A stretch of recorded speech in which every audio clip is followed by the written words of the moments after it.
നമസ്കാരം. ഭാരത് ലൈവിലേക്ക് സ്വാഗതം. ശ്രീലേ, ഈ CPI-എമ്മിൽ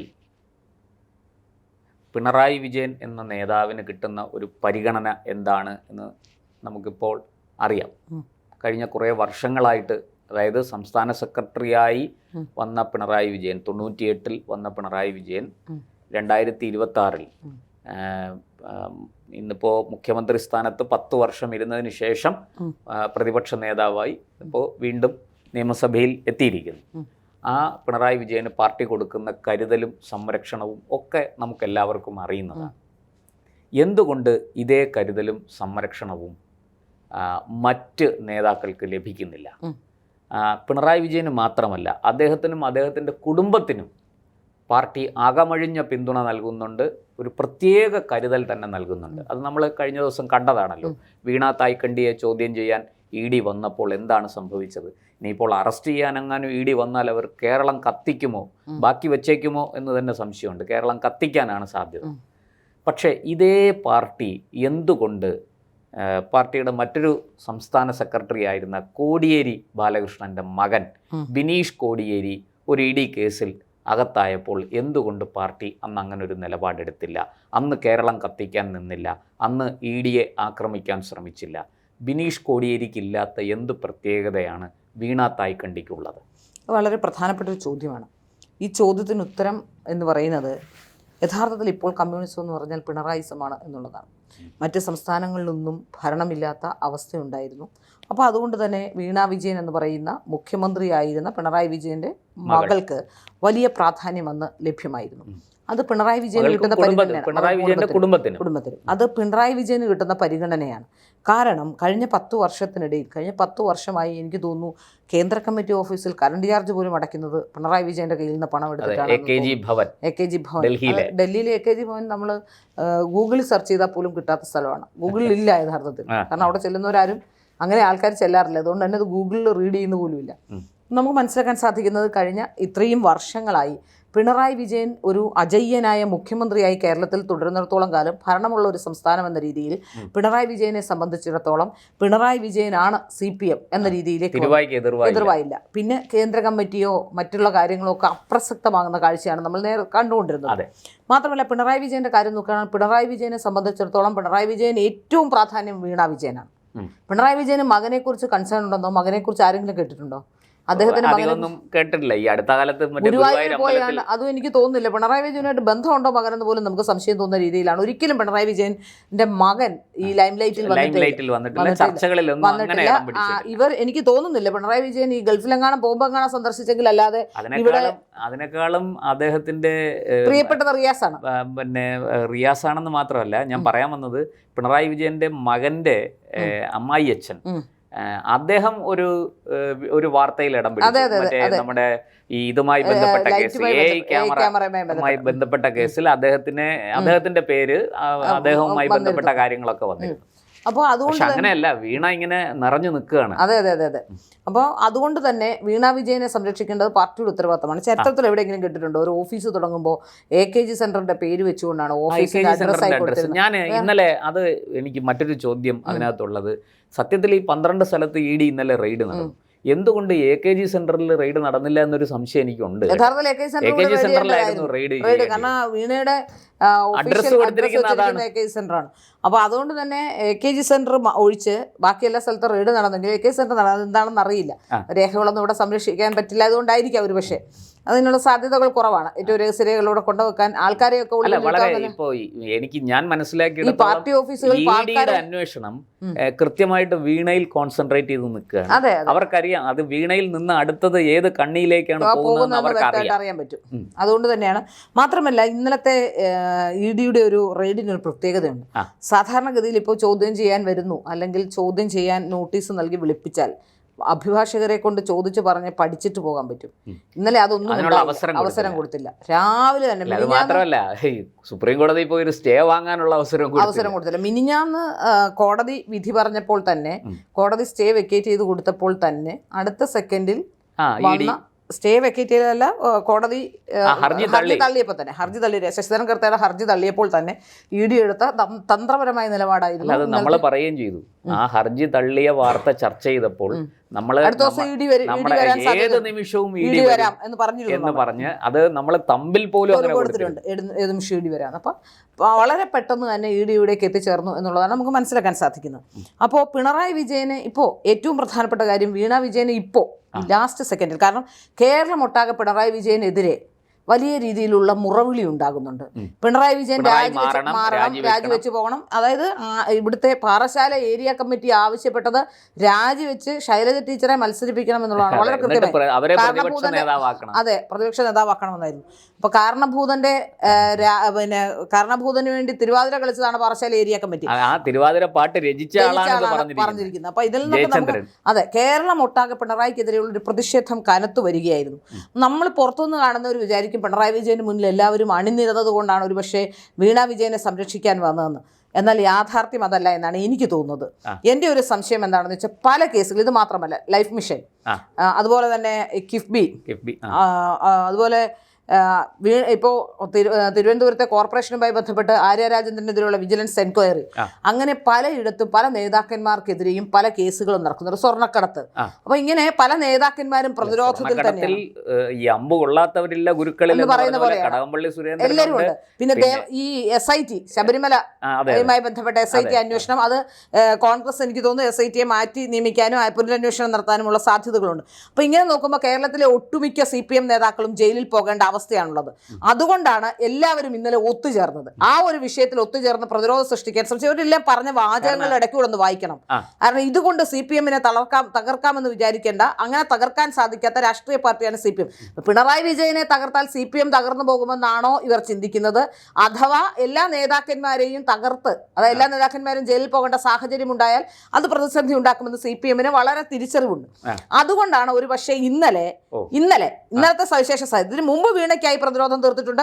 ഇന്നലെ ആലോചിച്ച് നോക്കൂ, അഖിലേന്ത്യാ സെക്രട്ടറി വരെ തെരുവിലിറങ്ങി. ഇന്നുവരെ അങ്ങനെ ഒരു കാര്യം കണ്ടിട്ടുണ്ടോ?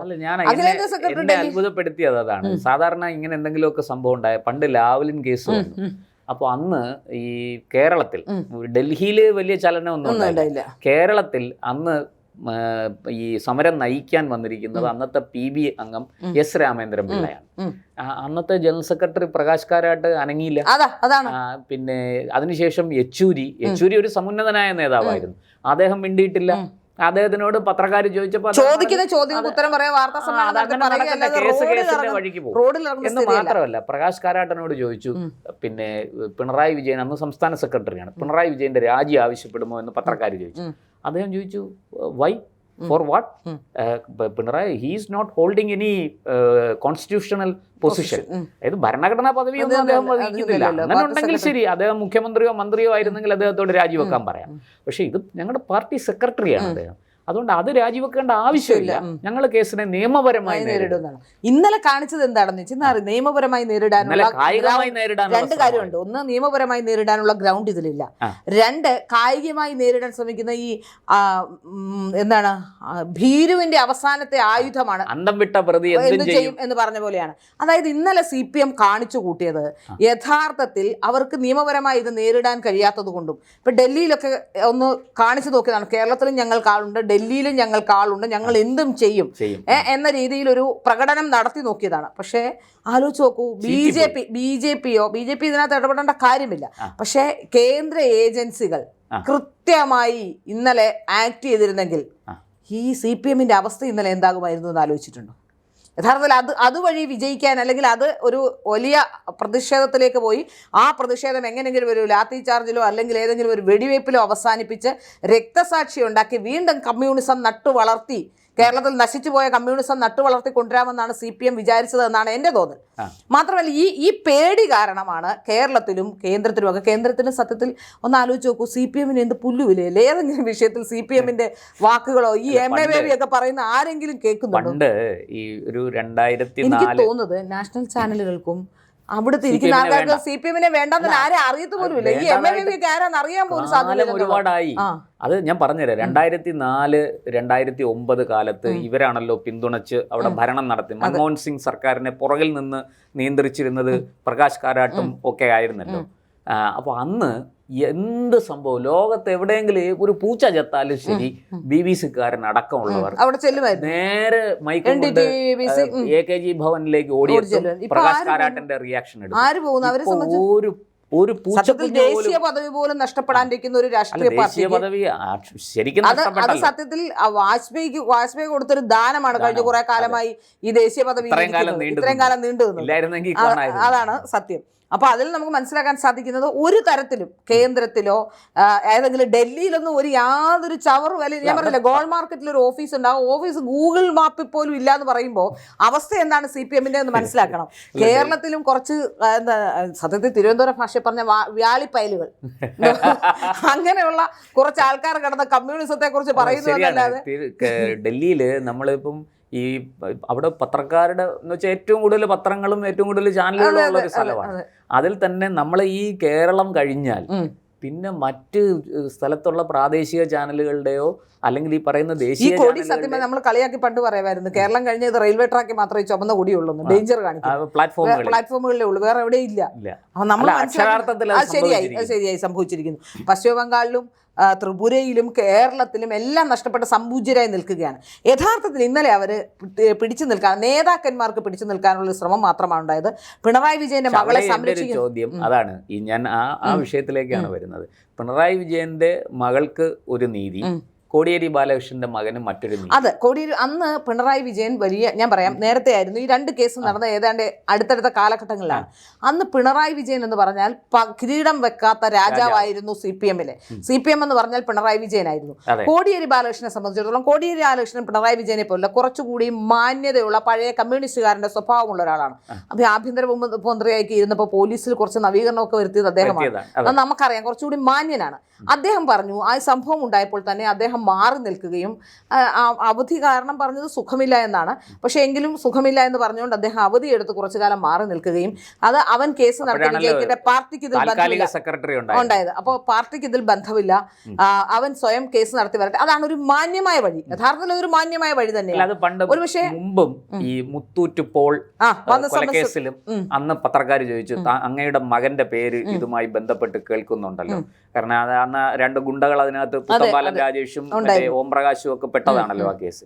അപ്പോൾ സ്വാഭാവികമായിട്ടും ഈ ബിനീഷ് കോടിയേരിയുടെ പേരും അതിലേക്ക് വലിച്ചിഴക്കപ്പെട്ടു. ബിനീഷ് കോടിയേരിക്ക് അതിൽ ബന്ധമുണ്ടോ ഇല്ലയോ എന്നൊന്നും നമുക്കറിയില്ല. പക്ഷെ സ്വാഭാവികമായിട്ട് അത് പത്രക്കാർ ചോദിച്ചു, അങ്ങയുടെ മകന് ഇങ്ങനെ ഇതുമായി ബന്ധമുണ്ടെന്നൊരു ആക്ഷേപം ഉയർന്നിട്ടുണ്ട്, എന്താണ്? അപ്പോൾ അത് പറഞ്ഞ ആ മകന് ബന്ധമുണ്ടെങ്കിൽ അത് പോലീസ് അന്വേഷിക്കട്ടെ, ബന്ധമുണ്ടെങ്കിൽ അയാളെ പോലീസ് നടപടി സ്വീകരിക്കട്ടെ. മകന് അയാള് പിന്നെ വിദ്യാഭ്യാസമുണ്ട്, അയാള് നിയമജ്ഞനാണ്, അതുകൊണ്ട് അയാൾക്ക് അറിയാം ആ കേസിൽ എന്ത് ചെയ്യണമെന്ന്. ഞാൻ അതിനകത്തൊന്നും ഇടപെടാം. സത്യത്തിൽ അതാണ് യഥാർത്ഥത്തിൽ ഒരു കൃത്യമായ ഒരു വഴി എന്ന് പറയുന്നത്. നല്ല അച്ഛനും നല്ല അമ്മയും ഒക്കെ ചെയ്യുന്നതാ. ഞാനൊക്കെ കേസിൽ പെട്ടുപോയാൽ ഞാൻ രക്ഷപ്പെട്ടെങ്കിലേ ഉള്ളൂ. എൻ്റെ അച്ഛനും അമ്മയൊന്നും ഒരിക്കലും എൻ്റെ പുറകെ കേസിലൊന്നും നടത്താൻ പറ്റില്ല. ചെയ്യരുതെന്ന് പറഞ്ഞു തന്നിട്ടുണ്ട്, അങ്ങനെ വളർത്തിയിട്ടുണ്ട്. ഇനി ചെയ്താൽ നിങ്ങൾ അനുഭവിക്കും എന്നുള്ള ഒരു നിലപാട് മാത്രമേ എടുക്കുകയുള്ളൂ. എനിക്ക് 100% അറിയാം എൻ്റെ അച്ഛനും അമ്മയും അങ്ങനെ ചെയ്യുമായിരുന്നുള്ളൂ. അപ്പോൾ അങ്ങനെ തന്നെയാണ് കോടിയേരി ബാലകൃഷ്ണൻ എന്നാണ് ഞാൻ വിശ്വസിക്കുന്നത്. അപ്പോൾ അതുകൊണ്ട് തന്നെയാണ് കോടിയേരി ബാലകൃഷ്ണൻ ഇപ്പോൾ ഈ സത്യം പറഞ്ഞാൽ ബിനീഷ് എന്തിനാണ് ഇക്കാലത്ത് ബളം വെച്ചതെന്ന് എനിക്ക് മനസ്സിലാവുന്നില്ല. ബിനീഷിന് അംഗത്വം പോലും പുതുക്കി കൊടുത്തിട്ടില്ല എന്നുള്ളതാണ്. സത്യത്തിൽ CPM-ന്റെ മെമ്പർ അല്ല ബിനീഷ്. ഇപ്പോൾ എങ്ങനെയാണ് ബിനീഷ് ഇത്രയും കൃത്യമായി അവിടെ വന്ന് ഇടപെട്ടതെന്ന് എനിക്ക് മനസ്സിലാവുന്നില്ല. മാത്രമല്ല എനിക്ക് തോന്നുന്നു IP ബിനുവിൻ്റെ ഒക്കെ കൂട്ടുപിടിച്ച് വന്നതാണോ എന്ന് പറയുന്നത്. അവിടെ അങ്ങനെ ഒരു പ്രശ്നം ഉണ്ടായി. കാരണം എന്താണെന്ന് വെച്ചാൽ ഈ IP ബിനു, ആറ്റുകാൽ ഉണ്ണി ഇവരൊക്കെ മുൻ കൗൺസിലർമാരാണ്. ഇവര് പിന്നെ മുട്ടയെറിയുന്നു, പിന്നെ കല്ലെറിയുന്നു. വളരെ നമുക്ക് മനസ്സിലാക്കാൻ സാധിക്കുന്നത് സാധാരണ അണികളുടെ അന്നേരം ഈ പ്രശ്നം ഉണ്ടായ സമയത്ത് ഇവർ പറഞ്ഞു വെക്കാൻ ശ്രമിച്ചത് സാധാരണ അണികളുടെ വികാര പ്രകടനമാണെന്നല്ല. എന്നാൽ ഇന്നലെ നടന്നത് സാധാരണ അണികളുടെ വികാര പ്രകടനമല്ല, നേതാക്കന്മാർ പറഞ്ഞു ചെയ്യിപ്പിച്ചതാണെന്ന കാര്യത്തിൽ ഒരു സംശയമില്ല. കാരണം അതിൽ നിന്നാണ് നമുക്ക് മനസ്സിലാക്കാൻ സാധിക്കും ഈ കൗൺസിലർമാരടക്കമുള്ളവരുടെ അവിടുത്തെ വരവ്, അവരുടെ പ്രകടനം ഒരിക്കലും കൗൺസിലർമാർ എനിക്ക് തോന്നുന്നു പിന്നെയും ബിനീഷ് കോടിയേരി ശാന്തമാക്കാൻ ശ്രമിക്കുന്നുണ്ട് കേട്ടോ. ഉള്ള കാര്യം പറയാം, ബിനീഷ് കോടിയേരി ED ഉദ്യോഗസ്ഥരുടെ വാഹനം വരുമ്പോൾ അതിനെ തടയാനും കല്ലെറിയാനും ഒക്കെ നിൽക്കുന്നവരെ മാറ്റി നിർത്തി ഞാൻ ഒരു വീഡിയോ കണ്ടിരുന്നു ബിനീഷ് കോടിയേരിയുടെ. കുറച്ചൊക്കെ ശ്രമിച്ചത് ബിനീഷ് കോടിയേരിയാണ് മാറ്റി നിർത്താനും ശാന്തമാക്കാൻ. നമുക്ക് മനസ്സിലാക്കാൻ സാധിക്കുന്നത് നേതാക്കന്മാർ കരുതിക്കൂട്ടി വീണ്ടും ഒരു കൂത്തുപറമ്പ് ഉണ്ടാക്കാൻ നടത്തിയ ശ്രമത്തിന്റെ ഭാഗമായി അത് പാളിപ്പോയി എന്ന് ഇതിൽ പറയാനുള്ളൂ.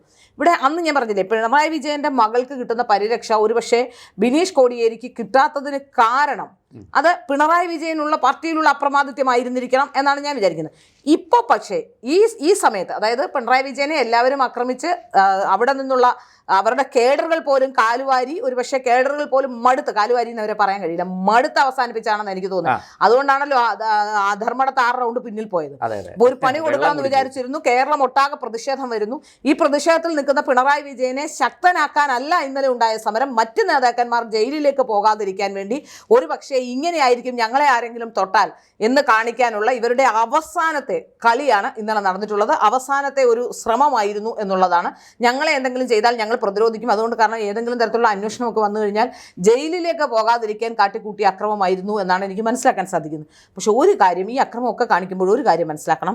ഇന്ത്യയിലെ ഏറ്റവും ശക്തനായ ഫിനാൻസ് മിനിസ്റ്റർ ആയിരുന്നു പി ചിദംബരം.